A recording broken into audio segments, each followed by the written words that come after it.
Bruce Toussaint. Europe 1 matin. L'actualité internationale avec Alexandre Adler. Bonjour Alexandre. Bonjour Bruce. Alors c'est un jour important, une semaine importante aux États-Unis, puisque la fameuse réforme de la santé dont on a énormément parlé, qui a été un immense débat aux États-Unis, on va savoir si elle est opérationnelle. La Cour suprême des États-Unis va se prononcer.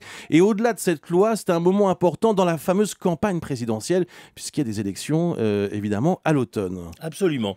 Et il y a un grand précédent, c'est la façon dont la Cour suprême a botté en touche Franklin Roosevelt pour la totalité des lois qu'il avait passées, qui formaient ce qu'on appelait le New Deal, depuis l'assurance agricole jusqu'à l'intervention de l'État dans l'économie. À ce moment-là, Roosevelt s'était demandé s'il ne devait pas lancer une véritable attaque politique contre la Cour suprême.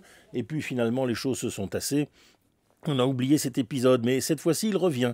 Car si la Cour suprême, qui a une majorité de juges conservateurs, décide que la loi sur la sécurité sociale contrevient un principe fondamental, alors vous allez rire, mais il s'agit du fait que comme l'assurance est obligatoire, et que l'assurance est considérée comme un bien, exactement comme des brocolis, comme l'a dit un avocat, c'est donc une violation parce qu'on oblige les gens à acheter. Bon, ce sont des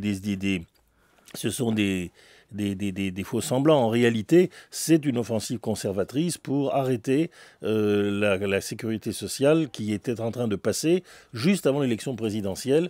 Et donc, on peut dire que c'est de la part de cette droite la volonté de faire de l'intervention de l'État dans l'économie, c'est-à-dire la doctrine d'Obama, l'élément fondamental de la bataille. Qu'est-ce que ça change, justement, pour la bataille présidentielle américaine ? Ça change beaucoup de choses parce que d'une certaine manière aussi, je vais faire un paradoxe extraordinaire, mais c'est vrai.